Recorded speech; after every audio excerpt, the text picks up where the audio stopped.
오늘 우리가 함께 살펴볼 내용은 로마서 10장 1절과 2절 말씀인데요. 앞서 내용들을 좀 생각해 보도록 합시다. 먼저 오늘 우리가 이 본문을 살펴볼 때에 우리가 9장, 10장, 11장의 내용들을 좀 더 여러분이 이해하고 오늘 말씀을 이제 10장을 시작하는 것이 좀 옳은 것 같아요. 바울은 그리스도의 믿음에 대해서 1장부터 시작해서 8장까지 내용을 전체적으로 그리스도의 믿음이 무엇인가, 또 우리가 의롭게 되는 것 어떻게 의롭게 되는가, 우리의 구원의 확실성과 이런 것들을 다 설명하고 있습니다.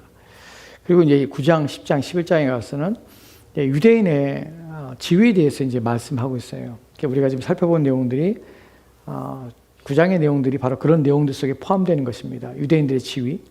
왜냐하면은 복음이 전해지고 있는데 유대인들이 교회 바깥에 있는 것이 민족으로서 유대인들이 교회 안에 들어오지 않고 있습니다.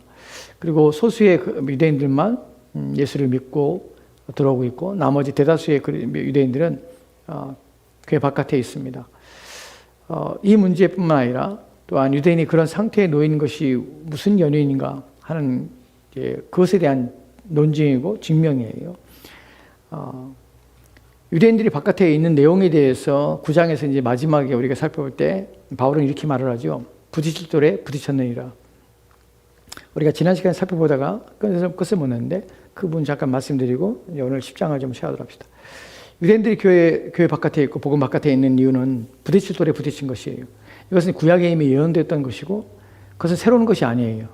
그러니까 신약에 있어서 이들이 이렇게 반응했구나, 그래서 그들이 교회 안에 들어오지 않는구나 하고 그때 우리는 알지만 이미 구약에서는 하나님께서는 이미 구약에 예언되었고 그리스도를 통하여서 이들이 넘어지게 될 것임을 이미 하나님께서는, 그래서 이방인에게 복음이 전포되고 그들이 구원을 받게 될 것을 이미 말씀하고 있었고 예언됐던 것입니다. 예언됐던 것이 성취된 것이에요. 그렇다면 여기서 이제 중요한 부분이, 우리가 생각할 부분이 왜 그들은 부딪혔는가 하는 부분이죠. 왜 그리스도가 부딪히는 돌이 됐을까 하는 부분이죠. 부딪힐 돌은 그들은 그리스도를 받을 수 없었던 것이 지난주에 살펴봤던 내용, 말씀드렸던 내용이 무엇이었습니까? 그들이 생각했던 메시아라는 메시아가 가지고 있는 그들이 고대하는 메시아의 상이 예수 그리스도가 아니었다는 것이에요. 외양으로나 그의 학벌이나 그의 출생이나 모든 것들이 메시아로 인정할 만큼 그들이 받을 만큼 그들에게는 그리스도가 매력적이지 않을 뿐만 아니라 그리스도를 받아들일 예수님을 메시아로 그리스도로 그들이 인정할 수가 없었다는 것이에요. 그가 갈릴리 태생이뿐만 아니라 그들은 고결한 가문에 속한 따로서 난 것도 아니었고요. 그렇기 때문에 이들은 또한 메시아가 그들이 오셔서 메시아가 기대하고 있던 것이 무엇이냐면 육신적인 나라를 회복하여서 다윗의 왕권을 회복하는, 그래서 로마의 속국에서 벗어나 다 새로운 이스라엘, 새로운 다윗의 나라를 세울 것을 고대했는데 예수님은 그러지 않거든요. 세례 요한조차도 그가 꿈꿨던, 그가 바랐던 것은 악을 심판하고 죄를 멸하시는 분으로 생각했던 것이에요. 도끼가 나무의 뿌리에 넣었으니 열매 맺지 않는 나무마다 다 찍어버리라. 독사의 자식들아, 누가 너희가 회개함을 냠아서 내가 하나님 나라에 참여할 수 있으리라. 내가 회개치 아니하면 모두가 다 하나님의 진노와 심판을 받을 것이다. 보라, 세상죄를 지고 가는 어린 양이로다. 그가 불과 성령으로 세례를 베풀 것이다.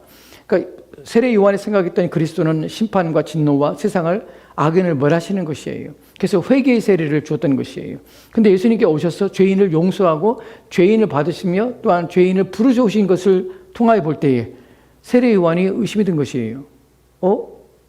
이 메시아가 오면 이렇게 할 때인데 이분이 아닌가? 이분은 왜 죄인들을 부르러 오셨지? 그러니까 세례 요한이 생각했던 것은 것이죠. 예수님께서는 초림에서 예수님 사역은 무엇이냐면 죄인을 부르러 오신 예수님이에요. 그러면 재림에서 예수님의 사역은 무엇이냐면 진노와 심판을 하세요.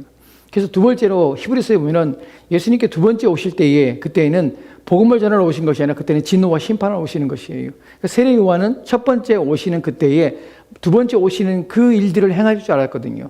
네, 그러니까 세례 요한이 오실 리가 당신이니까 아니면 우리가 다른 사람을 기다리니까 라고 말하는 것이에요. 이것이 이제 물론 세례 요한이 걸려 넘어진 것은 아닙니다. 하지만 대부분의 유대인들은 걸려 넘어지고 그가 십자가에 달려 죽었다는 사실이 그들에게는 더 이상 그 복음을 받아들일 수 있는 한계에 도달한 것이에요. 메시아가 하나님의 저주를 받은 십자가에 달려 죽었다는 것은 그들에게는 꺼리끼는 것이에요. 더 이상 받을 수가 없는 것이에요. 지금도 마찬가지예요. 근데 거치는 것에 대해서 우리가 생각해 볼게.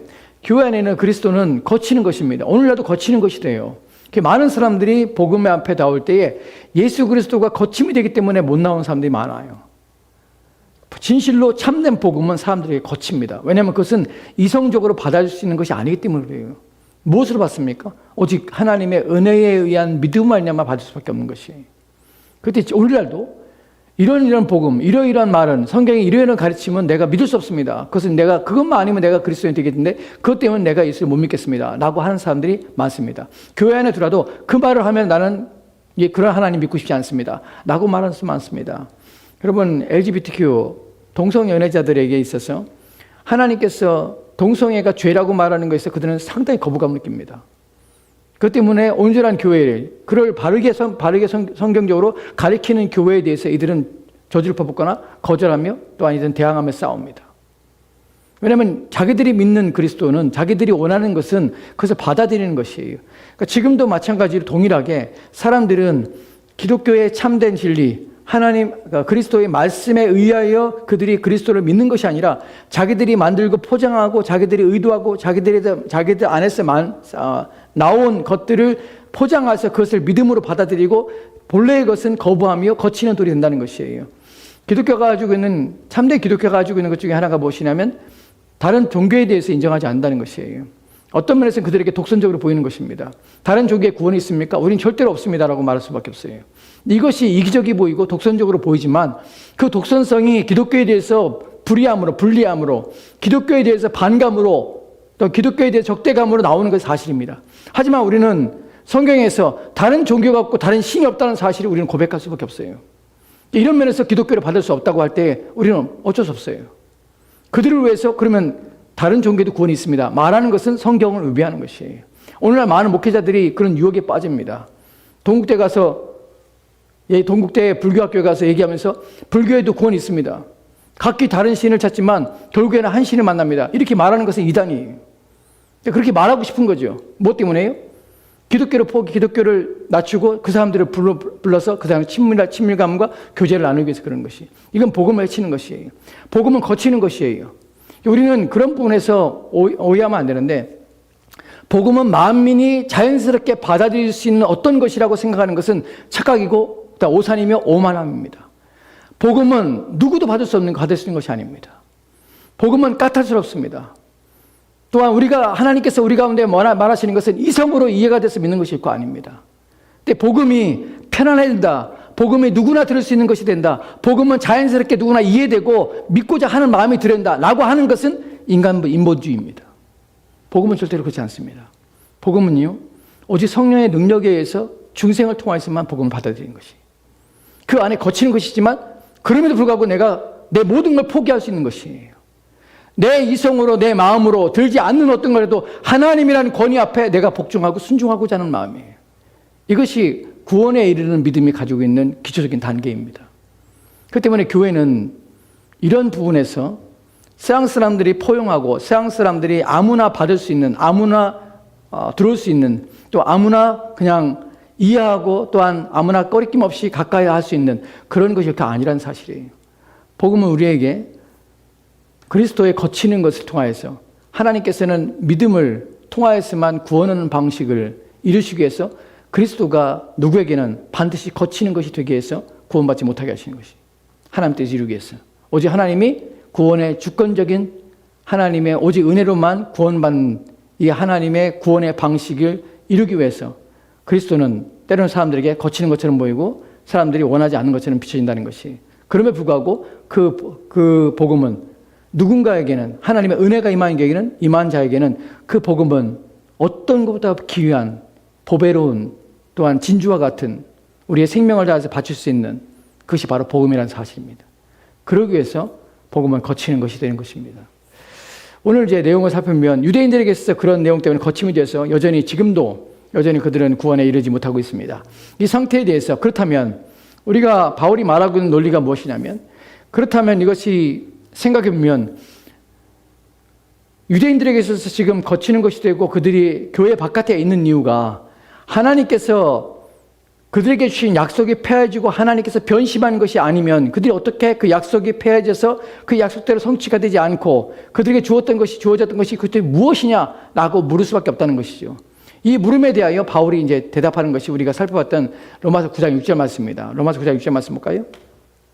같이 돌아봅시다. 같이 읽겠습니다. 시작. 그러나 하나님의 말씀이 폐하진 것 같이 않도다. 이스라엘에게서 난 그들이 다 이스라엘이 아니요. 아멘. 명확하게 바울은 말합니다. 하나님 말씀이 폐하지느냐? 취소됐느냐? 하나님 말씀이 더 이상 이것이 권위가 없어지느냐? 그렇지 않다는 것이에요. 이스라엘에게서 난 그들이 다 이스라엘이 아니라는 것이에요.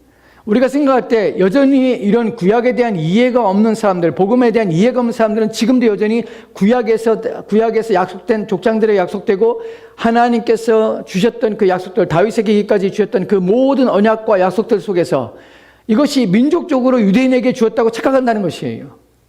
그러니까 창세기 12장 1절과 2절 말씀에서 아브라함에게 주셨던 하나님의 약속이 내게 복의 근원이 되고 또 내 자손이 내 씨로 말미암아서 하나님께서 나라를 이루시고 민족을 이루시고 하신다는 그 모든 약속들이 육체적인 아브라함의 씨로 말미암아서 그 후손들이 받게 될 하나님의 약속인 것처럼 착각한다는 것이 그렇지 않아요.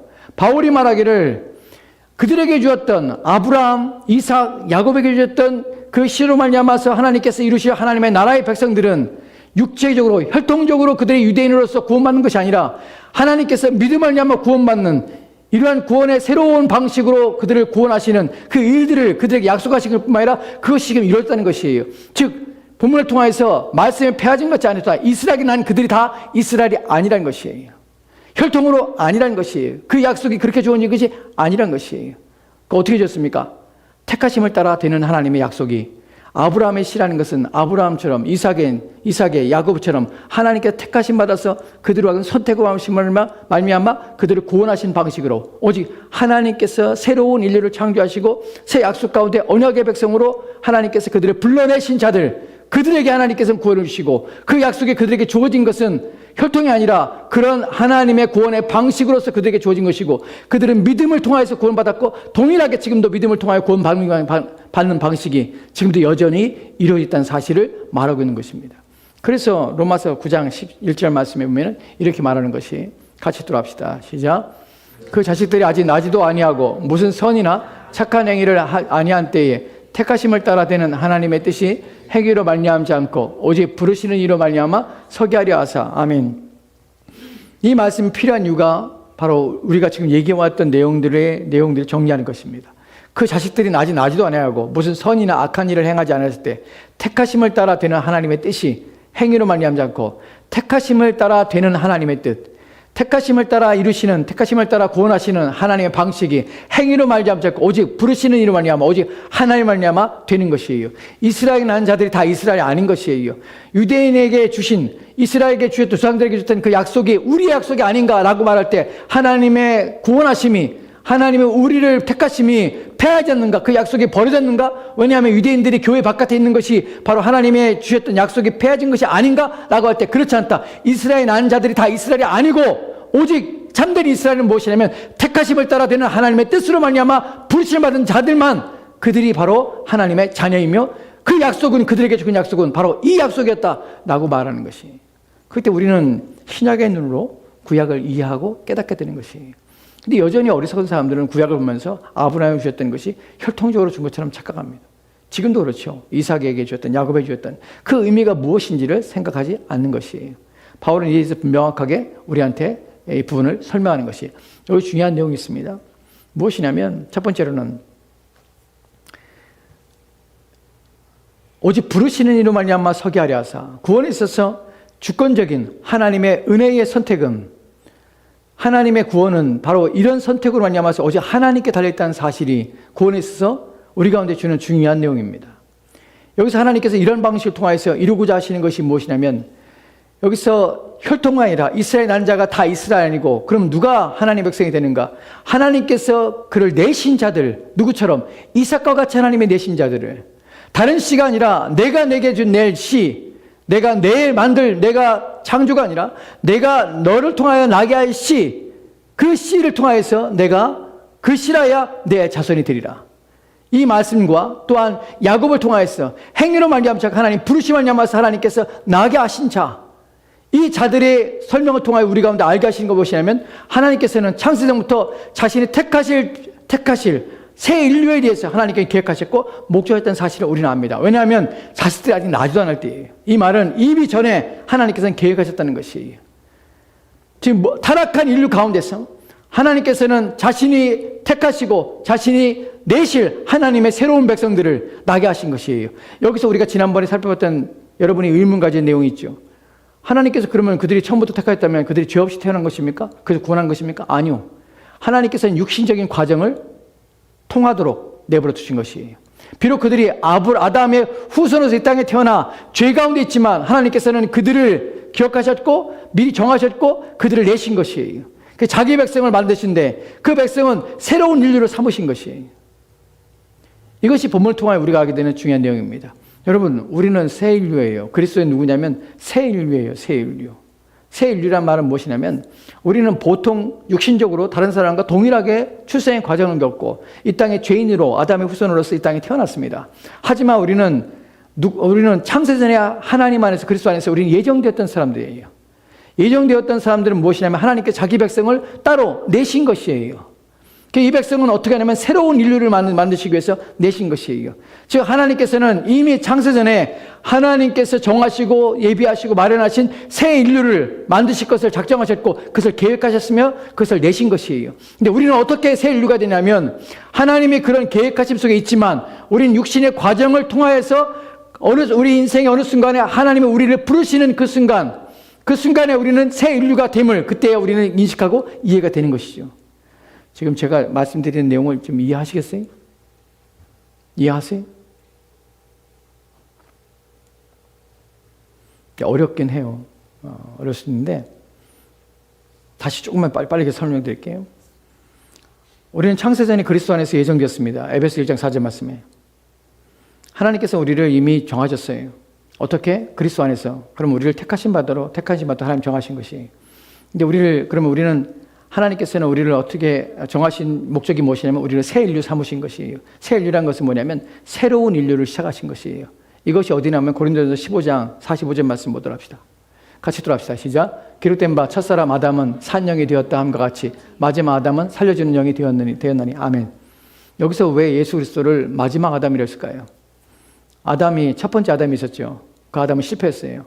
근데 왜 예수님을 그냥 우리 주 예수 그리스도라고 하지 않고 왜 마지막 아담이라고 할까요? 아담처럼 뭐예요? 아담은 누구예요? 아담은 첫 인류의 시작이에요. 이제 타락한 것이에요. 그러니까 누가 필요해요? 하나님께서는 새로운 인류를 만들기로 원하셨다는 것이에요. 그러니까 어떻게 마지막 아담이 오신 것이에요. 이 마지막 아담이라는 의미는 무엇이냐면 이분은 새로운 인류를 시작하는 아담이라는 것이에요. 새 인류의 시작이라는 것이에요. 그리스도 안에서. 그래서 우리는 어떻게 해요? 그리스도 안에서 새로운 인류가 시작되었어요. 우리는 새로운 인류로서 살아가는 것이에요. 새 사람이 된 것이에요. 그래서 고린도후서 5장 17절 말씀에 누구든지 그리스도 예수 안에 있으면 새 것이 되었다고 그래요. 새 것이. 새로 피조물이 된 거예요. 새 피조물이.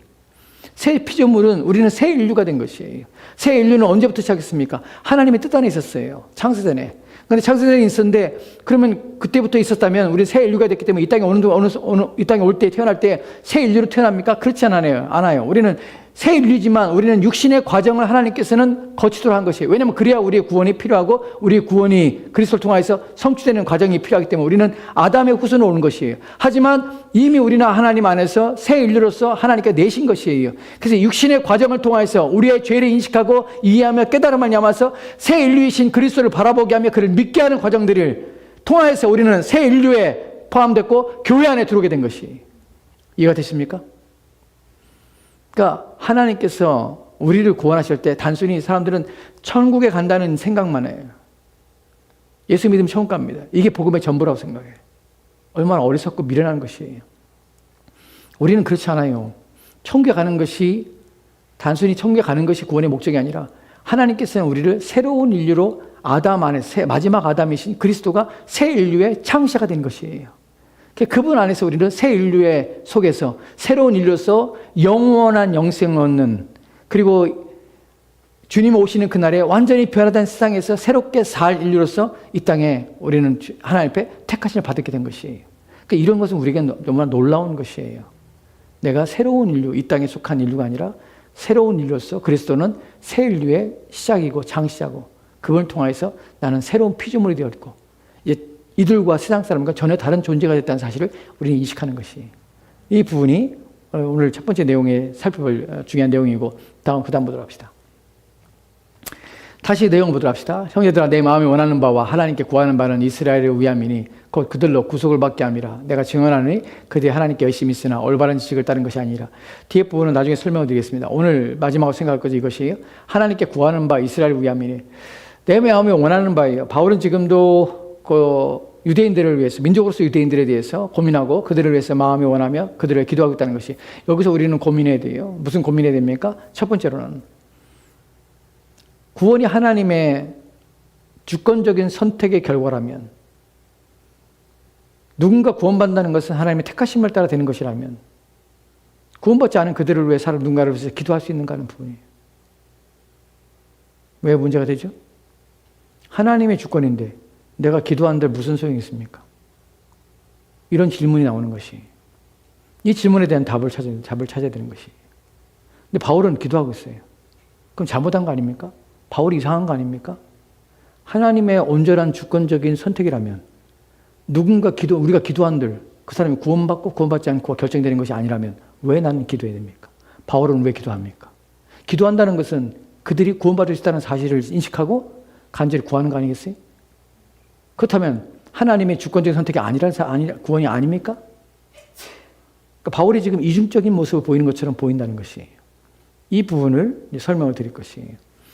여기서 첫 번째 먼저 다루고자 하는 것은, 바울은 박해를 당하고 있는 입장이죠. 유대인들에게. 그런데 불구하고 유대인들을 불쌍히 여기며 그들이 회개하며 돌아오기를 간절히 구하고 있어요. 바울의 마음을 이해하죠. 바울이 이렇게 하는 이유는 무엇이냐면 그들이 어떤 상태인지 이해하기 때문에 그래요. 고린도후서 4장 2절과 3절 말씀 보도록 합시다. 같이 읽겠습니다. 시작. 만일 우리의 복음이 가리었으면 망하는 자에게 가려진 것이라. 그 중에 이 세상의 신이 믿지 아니하는 자들의 마음을 혼미하게 하여 그리스도의 영광의 복음의 광채가 비치지 못하게 함이니 그리스도는 하나님의 형상이니라. 아멘. 우리의 복음이 가리었으면, 우리가 복음을 전하는데 누가 믿지 않는다면, 그러면 그 복음 믿지 않으면 하나님의 능력이 없는 것이 아닌가? 왜 믿지 않지? 망하는 자들이 가렸으니, 이미 망할 자들, 선택된 자들이 가리운 것이지 택한 바들이 가린 것이 아니다. 가리운 자들은 어떻게 되냐면, 복음을 들어도 가리운 자들은 이미 망한 것이에요. 이미 그들은 하나님의 진노 앞에 서 있는 것이에요. 예수님께서 말씀하실 때에 요한복음 3장에서도 예수님께서는 하나님이 세상을 이처럼 사랑하사 저를 믿는 자는 멸망치 않고 영생을 얻게 하려 함이라. 그리고 그 다음에 나오는 17절, 18절, 19절 말씀에서 그들에게 진리를 믿지 않는 자들은 이미 정죄를 받았느니라. 이미 믿지 않으므로 이미 정죄를 받았느니라. 복음을 믿지 않으면 이미 망한 것입니다. 그 중에는 세상의 신이 믿지 않는 자들이 마음을 혼미케 하여 그리스도의 영광의 광채가 비치지 못하게 하미니 그리스도 하나님의 형상이라. 그들의 마음에 가득하여서 이런 일이 있다는 것이. 그런데 불구하고 바울이 이런 그 사실을 알면서도 계속해서 기도하고 있습니다. 무슨 말이냐면, 오늘 우리가 살펴볼 뒤에 나온 내용들이 하나님의 주권인데 우리가 기도할 수 있는가 하는 부분에서 기도해야 한다는 부분을 말씀을 드릴 것이에요. 그럼에도 기도해야 한다는 것은, 바울이 이런 사실을 알면서도 기도하고 있습니다. 그러나 그렇다고 해서 모든 사람을 위해 기도한 것은 아니에요. 그를 박해하고 있지만, 피하고 있지만 끊임없이 기도하는 것이에요. 우리의 입장에서 복음을 전하고 전도에 있어서 우리의 역할들, 우리가 해야 될 내용이, 우리의 상태가 무엇인지 하는 것을 말씀드리고자 하는 것이에요. 이런 상태의 사람들이 놓여 있다는 것입니다.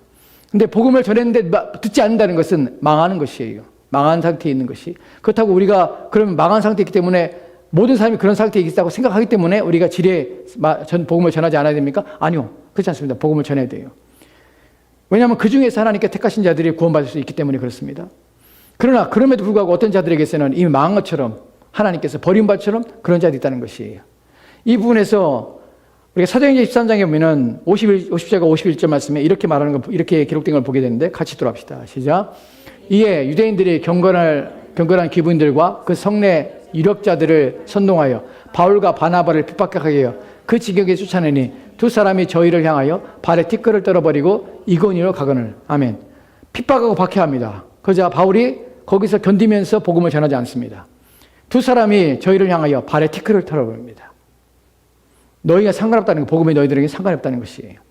즉 우리에게 있어서 교회에서 복음을 전하면, 누군가에게 복음을 전하는 것은 그가 예수 그리스도를 믿게 하는 것이에요. 그래서 믿기에 성령을 통해서 믿음이 그가 그 안에 일어나기를 간절히 바라는 것이죠. 근데 복음을 거역하고 복음을 거절하며 복음을 믿지 않기로 하는 것은 그 상태는 우리가 그에게 복음을 전할 수 있는 것이 아니라는 상태예요.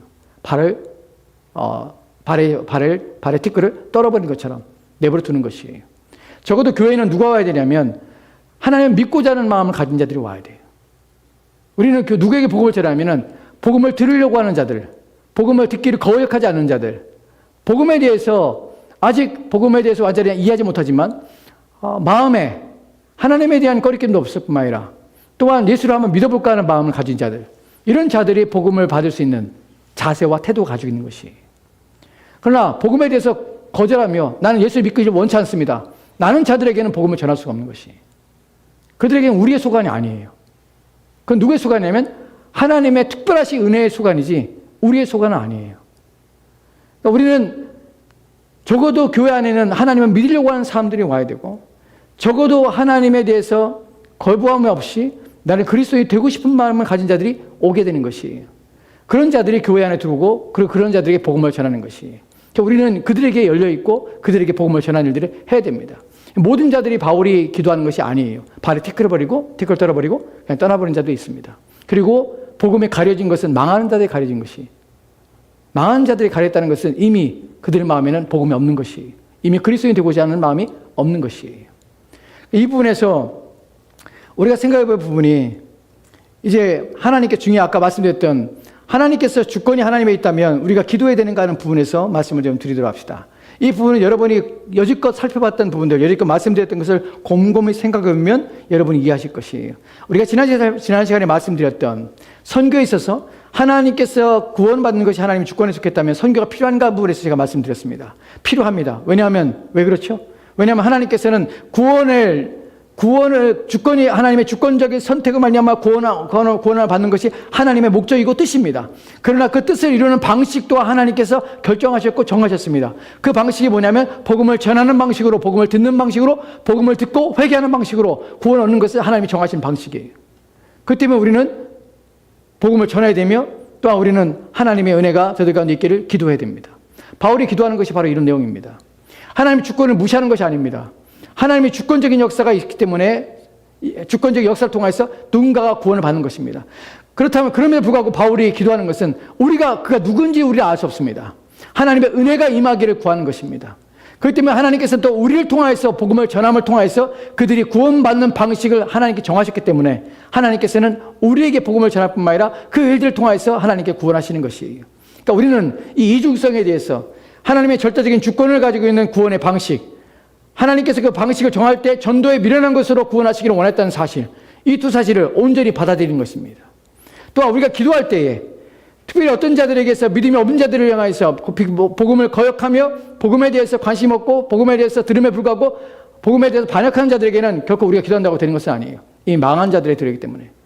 그러나 우리가 여전히 복음의 가능성이 있을 뿐만 아니라 여전히 그의 마음을 놓게 하고 그의 마음을 하나님께서 은혜를 베풀어 주기를 간절히 원하셔서 하나님의 뜻을 구할 때는 겸손하게 하나님께 기도하며 구할 수는 있습니다.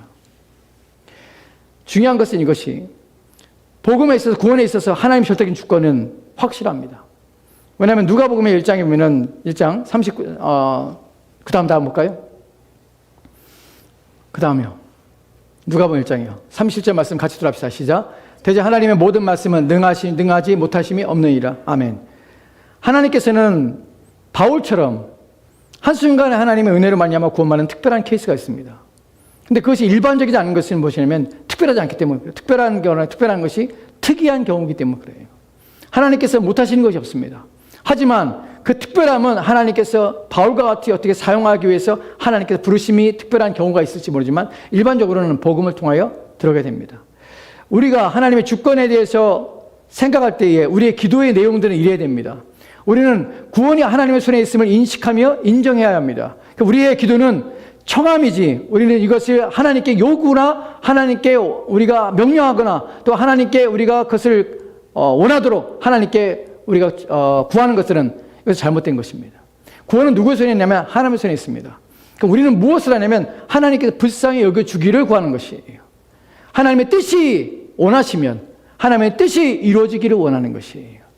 하나님께 원하지 않으면 하나님의 뜻이 아니라면 우리는 그 모든 우리의 기도에 대해서 하나님께서 원하는 뜻으로 이루어지기를 원하는 것이 내 마음이 원하는 것이 아니에요.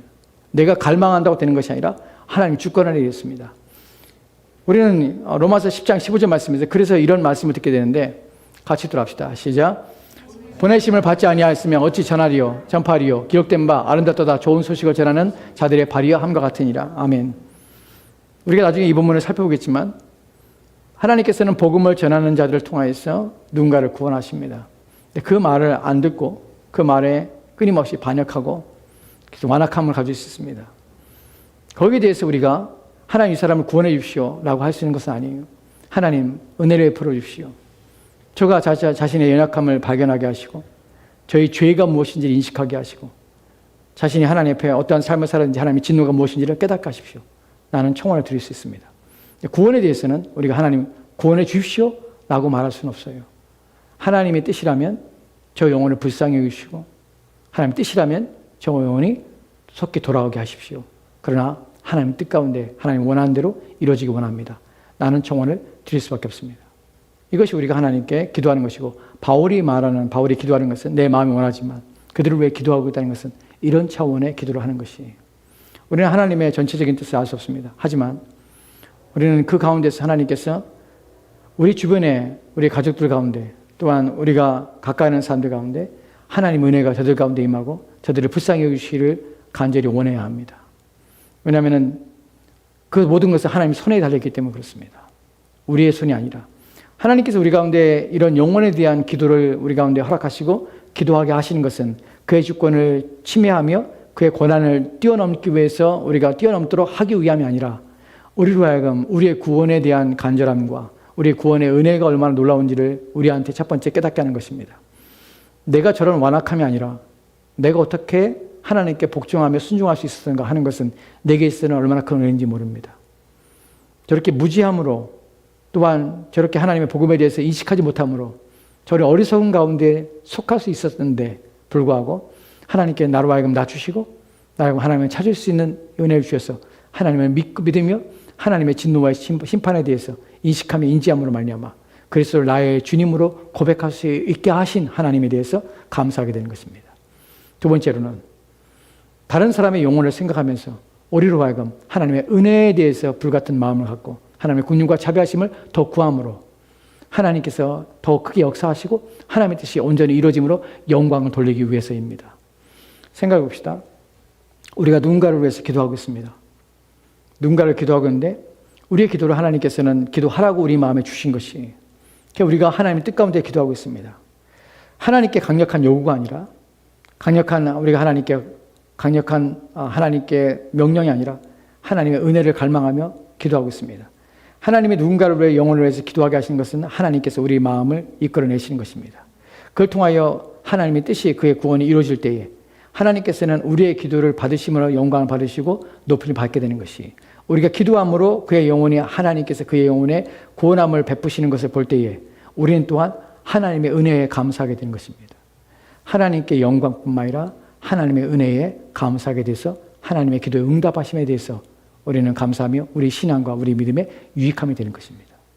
그래서 우리는 우리 주변을 위해서 우리 가족들을 위해서 끊임없이 기도해야 합니다. 하나님께 은혜를 베풀어 주시기를 간절히 구해야 되는 것입니다. 그러나 동시에 하나님의 주권 앞에 우리는 겸손해야 합니다. 하나님의 은혜가 임하기를 하나님이 나를 통해서 나의 기도를 통해서 영광을 받으시기를 위하여 기도해야 되는 것입니다. 같이 기도하도록 합시다.